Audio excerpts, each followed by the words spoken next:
Great. Good morning, ladies and gentlemen. My name is David Ainsworth. We have a lot of echo in the room here. My name is David Ainsworth. I'm the Head of Communications for the United Nations Secretariat of the Convention on Biological Diversity, and welcome to the final press briefing for the fifth meeting of the Open-Ended Working Group on the Post-2020 Global Biodiversity Framework. Today is the last day that delegates will convene in the context of the Open-Ended Working Group. They will go until late this evening and then bring that meeting to a close. We will then begin starting with the ceremonial opening tomorrow for the United Nations Biodiversity Conference. For today, first, let me give you a sense of how things unfolded yesterday, which was the middle of the meeting for the Open-Ended Working Group. You'll note that in my briefing yesterday, I had commented about the progress that had been made that first day. We do have the appearance that things have slowed down considerably over yesterday, and so we'll talk a little bit about what the text is going to be advanced to the COP. I'll just remind everybody about what this framework, this post-2020 Global Biodiversity Framework looks like in general terms, so you'll have an understanding of what I'm discussing when I talk about the results.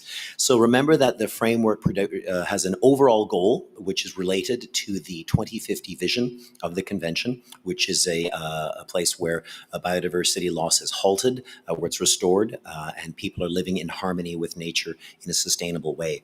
The framework also contains, consistent with that overall matter, 4 different goals that will deal with questions of protecting biodiversity, so essentially conservation goals, goals related to the sustainable use of biodiversity, making sure that we're meeting people's needs while we are saving biodiversity. There is a goal related to the equitable sharing of benefits to make sure that as we use these resources, we're ensuring equity and balance in this. And then finally, there's a goal related to the mechanisms of implementation to make sure that we're moving forward. The framework also contains a list of targets that are meant to be global targets that are meant to link into national level ambitions. As of today, there are 22 targets proposed. A 23rd target was raised during the conference of the course of this meeting, one related to the One Health approach, and those are to be discussed. And then finally, the framework has a number of enabling conditions or enabling mechanisms. And so that resorts to questions like financing, outreach and awareness, technology transfer, etc. So that framework contains all of those elements. All of those elements are meant to be discussed as much as possible in this meeting and advanced to the COP for a final negotiation.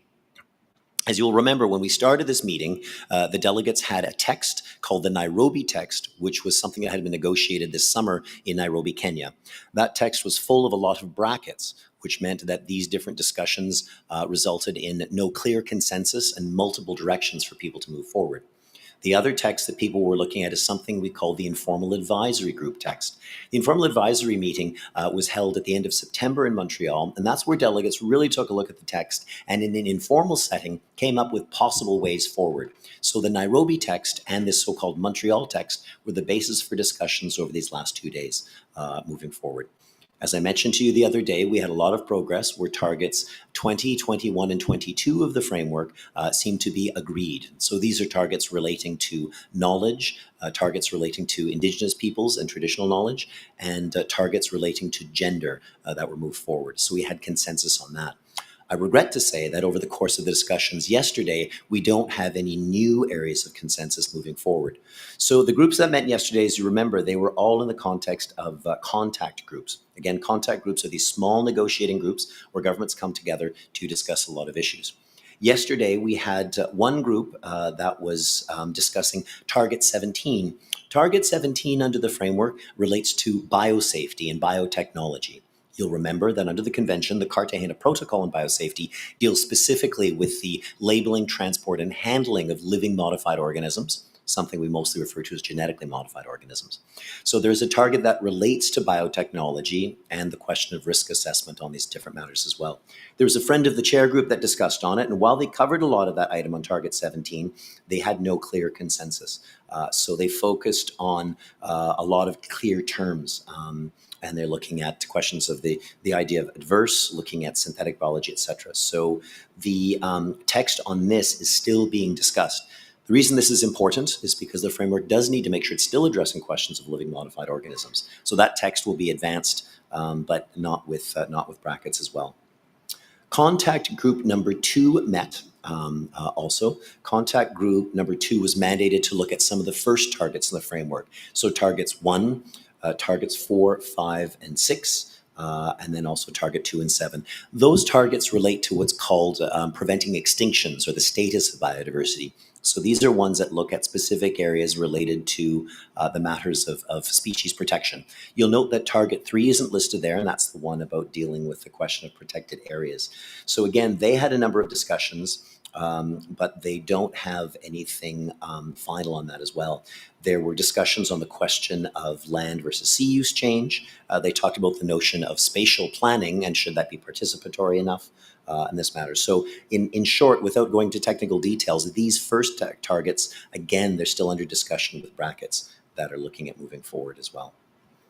The other contact group that yesterday was contact group number 6. And also this one, contact group number 6, was looking at the specific targets relating to Section B of the framework, which is some of the goals and areas looking forward, and looking at that. So there, again, not a great deal of progress finally. And then the last one to report I've got is for the question of digital sequence information. As you remember, the framework deals with all these targets, but there is also this issue of how to address digital sequence information in the context of the framework and beyond. Digital sequence information are the matter of data that describes genetic resources, but it could also mean data that describes just genomes. It could also describe genomes and all the associated products that come from it, or it could also describe a lot of the other associated knowledge that tells you how to use these products as well. So that is still under discussion as well. There was a Friends of the Co-Leads discussing that, and they're still moving forward, but we do not have any consensus on looking at that as well. And I'm sorry, there's one more group to look at, which is contact group number 4. They address targets 14, 15, 17, and 23. And these are the targets that relate to the question of both people's needs and then also the sharing of equitable benefits, and also this new health target as well. Again, without going into too many details, it's just that we need to say that they haven't come to a specific consensus on this area as well. So the papers that you'll see for this, we have a number of new non-papers that are moved forward. Again, let me remind people, a non-paper is when governments have discussed text that they may wish to introduce to be negotiated further, but it is very informal stage. It is not advanced enough to be recognized as a formal paper. So those of you who are looking on the website, on the documents area for the working group, we have a total of 6 non-papers now. So we have a non-paper from contact groups to, first of all, contact group number 5, that looks at this question of digital sequence information. We have a non-paper relating to the targets from contact group 4, a non-paper from contact group 6 that's looking at the beginning parts of the framework, and then a number of other contact group papers from there. Noting that those papers will be discussed over the course of today, and I'll tell you the schedule for today, the notion is at the end of today, when plenary meets, these have to be converted into some kind of an outcome document that will be advanced to COP. These documents will be presented as some sort of a CRP, called a conference room paper, and then that will be voted on. The important thing to note is that ideally we would have wanted the working group to take texts that were finally agreed with no brackets in them and send those on to COP for further deliberation. It is obvious that the vast majority of text for this framework will still need to be intensely negotiated, and so that the documents that will move forward to the COP will indeed have brackets in there moving forward. Now, over the course of today, just letting you know how things will play out. And those of you from the media, unfortunately, you won't be able to follow a lot of these matters. So if you're on site, you're going to need to follow delegates around. And if you're off site, you're going to have to find other channels to identify things. But the delegates will start their morning sessions at 10 a.m., so in a little more than half an hour. Contact group number 1 will meet, and they'll discuss goals A, B, and C. So those first goals for the framework. Simultaneously, we'll have a Friends of the Chair meeting for contact group number 2. That will first meet for about half an hour. And that Friends of the Chair group is a smaller group to look at some of the key issues moving forward on especially on target 4. And then the contact group will continue its discussions at 1 p.m. They'll work. And then the delegates at 1:30 will have a quick meeting for contact group 5 on digital sequence information. They'll take 1 hour to discuss and see how far they can move forward on that. And then in the afternoon, between essentially 2 and 5 p.m., we'll have meetings of contact group number 3, and also contact group number 6 that will also meet to look at these matters. The idea is that they have to advance on these texts. They will finish their discussions, I guess, around 5 p.m. Plenary this evening will be at 7:30 p.m. Plenary is open and broadcast on all of our channels, as well as open to anybody here in Montreal. So the plenary is meant to essentially take an agreement or a consensus on the state of these documents, adopt as necessary, and push on to COP. Now, this means that at the end of tonight, so from 7:30 to 10:30, the governments will finish this plenary and discuss, and they will have a text that will be then advanced to the COP for further discussion. Those of you who are looking at the documents, you should expect, I think, essentially 3 different documents that'll come out late tonight. So the first one will be the report of the working group. Okay, the report of the working group will talk about all the discussions that took place, and it will contain the final text that was agreed and moved forward to the COP. So that's the report of the working group. There will also be some draft recommendations from the working group, one on the post-2020 Global Biodiversity Framework and another one on digital sequence information. And those draft recommendations will include text where the governments will essentially say, we propose that these texts we're advancing be adopted by the COP.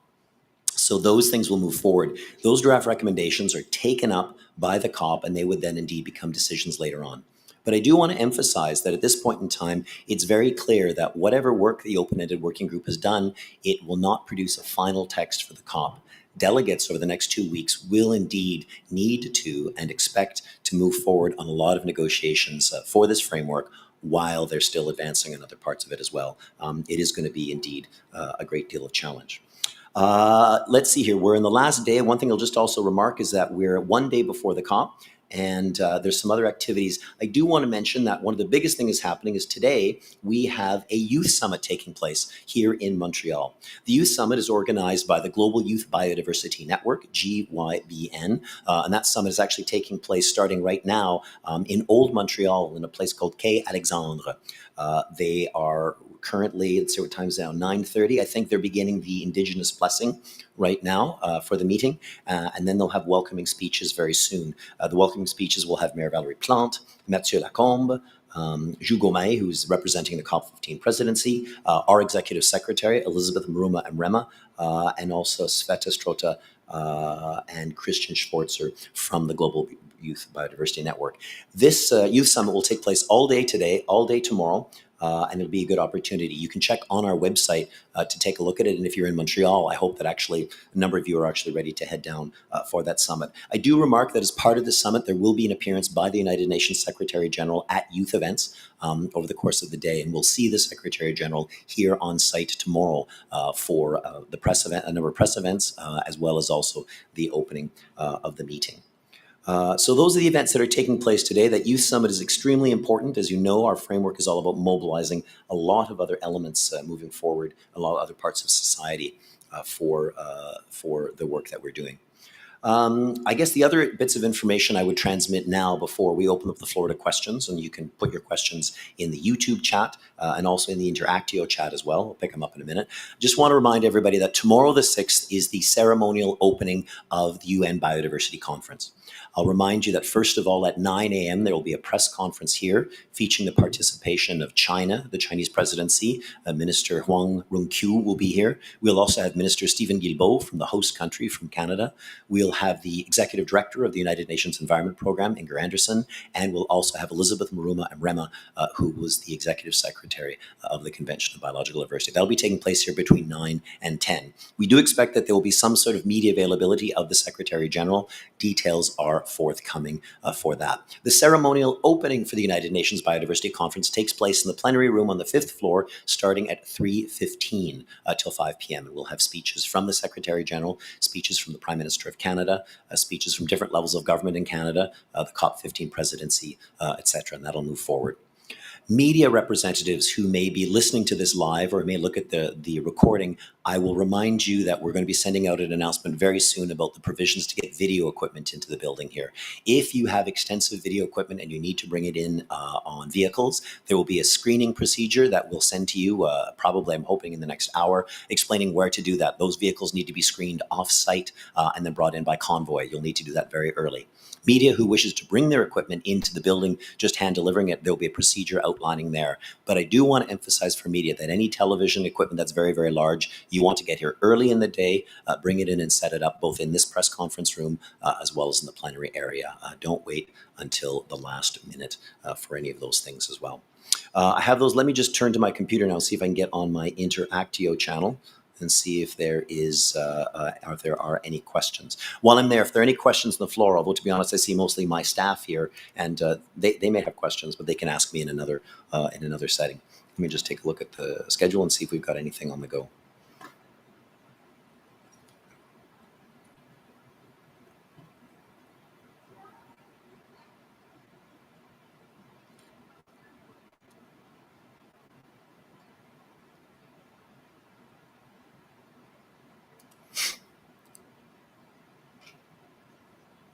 Pardon me, I'm waiting for things to load.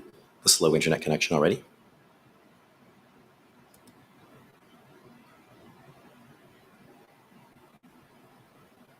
Okay, great. There we are.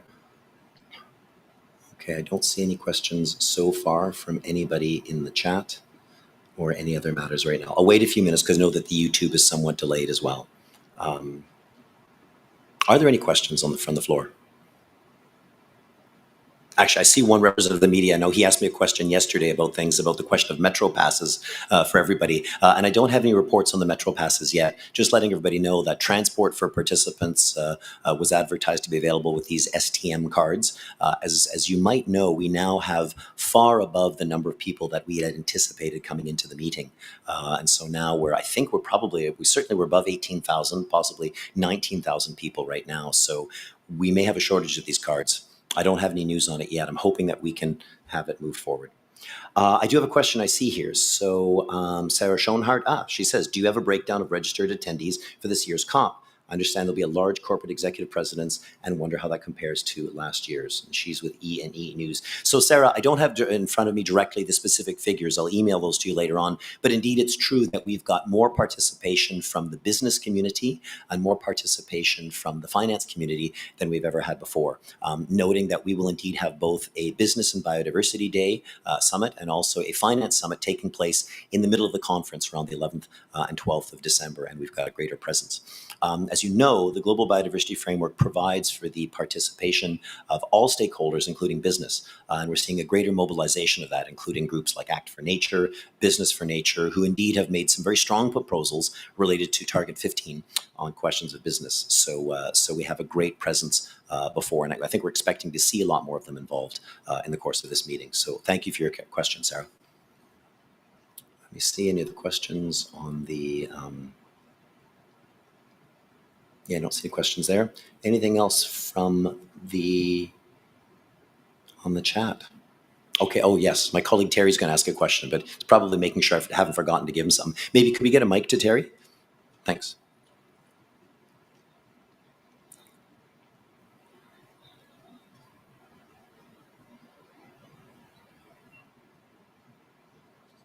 No, we don't. We still don't hear anything. We're still getting the mic. This is our practice run. Every day up until the COP starts is a practice run for these things.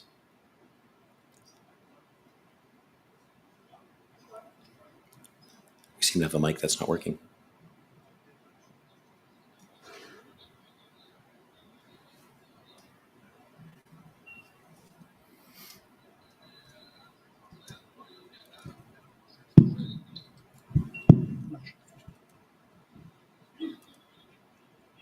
Thank you. David, I was wondering if you might want to cover as well the other things that the delegates need to accomplish during COP15 in addition to the ongoing negotiations of the unfortunately. Yeah. Great, thank you, Terry. Yeah, that was something that was discussed amongst the Secretariat, is that while COP15 and the United Nations Biodiversity Conference is largely covering the global biodiversity framework, there will be a number of other issues under discussion at the conference indeed. We'll cover more of those in greater detail over the days to come, but suffice to say that we will have decisions relating to overall work on marine and coastal biodiversity that's taking place, and overall decisions related to resource mobilization, not related to the global biodiversity framework that'll be in discussion. We also will be having introduction of new framework related to invasive alien species that will show up. And then, of course, we need to recognize that while we call this COP15, there also are meetings of the two protocols to the convention. So that's the Cartagena Protocol that deals with the question of living modified organisms, or the Nagoya Protocol that deals with questions of access and benefit sharing. And indeed, for both of these, we'll be looking at ways of moving forward in this. The question, for example, of synthetic biology will be heavily discussed both in the context of the Cartagena Protocol and also the Nagoya Protocol. Reminding everybody, synthetic biology is an umbrella term that covers all these new advances in genetic technologies that shows how way that we can in fact synthesize or come up with new forms of genetic material and genetic resources. Given that this represents, a biotechnology application, the question is how can these new technologies be monitored and covered under the Cartagena Protocol and associated parts of the convention, so that we can balance both the question of making sure that there are no adverse impacts of the use of these technologies, but also making sure we do so that we're still not stymieing research, business applications, and so far. And so there'll be more discussions of that role of synthetic biology moving forward under the COP as well. I have another question. I have Sangita Mitra. How many countries have sent the representatives of IPLCs? So let me see if I've got my last email. So first of all, it's important to know that countries don't send representatives of IPLCs. IPLCs themselves are sent to participate. We do have the question of how governments can support the participation of IPLCs in this case. But let me just double check. The last figures I think I got from registration on IPLCs came in, I think it was at least 48 hours ago. Let me just double check, take a look. Yeah, so this is going to be from just before the weekend. Well, let's take a look here. I'm going to see what we've got. The question of IPLCs is making sure that there's finances to help guarantee their participations. Really, really important as well. I'm going to take a look here. We've got governments, organizations. Yeah, I really apologize. My figures for IPLCs are not listed here specifically. So please email me that question and I'll make sure that we get you those specific figures. But safe to say is that we do have a good participation of Indigenous peoples and local communities from a number of organizations. Thanks very much. Oh, we have a question in the second row. Hi. Hi, JLo with CBC. I was just hoping you could repeat, you said this earlier, but it was a bit quick. The major progress and consensus has been on which 3 targets? Right. So I reported this, I guess that was yesterday I reported indeed. It was targets 20, 21, and 22. So that relates to targets relating to knowledge under the particular framework, targets relating to Indigenous peoples and local communities, and then also related to the incorporation of gender into the framework as well, which is very, very positive. So those were ones we actually had some additional movement. I'd hoped this morning that I would report a number more of the targets advancing, but we don't necessarily see that so far. I have a question from Iris Milinar. Iris says, thanks for this briefing. If there's no meeting of contact group 4, does that mean there'll be no progress for the targets before the plenary tonight? Let's see here. What I've got listed so far, contact group 5, contact group 3, exactly. Yeah, if there's no further discussion under contract group 4, the text that we have forward will be moved and advanced onto the text right now. So that's what we'll look at in the plenary. So you will need to take a look and see what the text is. I'm hoping that you should be able to see the latest status of those documents. Well, certainly before 7:30 p.m. tonight, but it may be close to like 6 or 6:30 p.m. before that shows up. Thanks, Iris, for your question. Any other questions? I'm going to wait just a couple of minutes because we do have a bit of delay in the YouTube. Ben Rashad Sanusi just says thanks, but I don't have anything there. Nihar Gokali, do you expect substantial changes or new additions to the draft texts released so far? So My sense is after listening to the discussions in the Bureau that the existing text we're looking at is what will be played around with. In fact, over the course of yesterday, there were some instances where governments wished to introduce new text into the framework, and my sense is that for the most part, they couldn't generate consensus, so that when new texts were moved forward, the absence of full consensus on it mean that most language is the same. So we'll be looking at language that combines the Nairobi outcomes with the informal group, we'll call the Montreal outcomes, along with things that they discussed over the last 48 hours. And so that's the text that will move forward. It will be heavily bracketed. And so for those of you who are new to this process, when you look at these texts, it might seem a bit confusing because you'll see a text and it'll appear that there are sections in these square brackets with multiple options and multiple outcomes. And that's because that's what we're looking at moving forward on those areas. There's no consensus. They will have to resolve those in the meeting over the next 2 weeks. And it looks like they're going to have a lot of work ahead of them. Okay, I'll wait for another minute or two to see if anyone else appears things online. I think I've got about 5 minutes left before I've got to move on to something else. Okay, great. So again, for anybody who's just joining in, if you are an accredited media, part of a television crew or radio crew, anyone that needs to bring in equipment, we'll be sending out an email very soon. My team's sending it out, and that will give you the procedures to move forward and deliver it. Reminding media who may be watching, it'll showing up here. The press center is room 220D, 220 Delta. We have work desks here with RJ45 connections and power. Some of the tables are reserved for larger agencies and things like that as well. That's all I've got for today. So looking at the floor, there are no other questions. And I don't see any other questions here. Any of you have something to ask, please send it to me by email to david.ainsworth@un.org, and we'll make sure that we can answer your questions. So I invite you to maybe take a break over the morning, read the documents, and we'll see you this evening in plenary when we look at how this meeting moves forward and fills out. Thank you very much, everybody. Have a great day.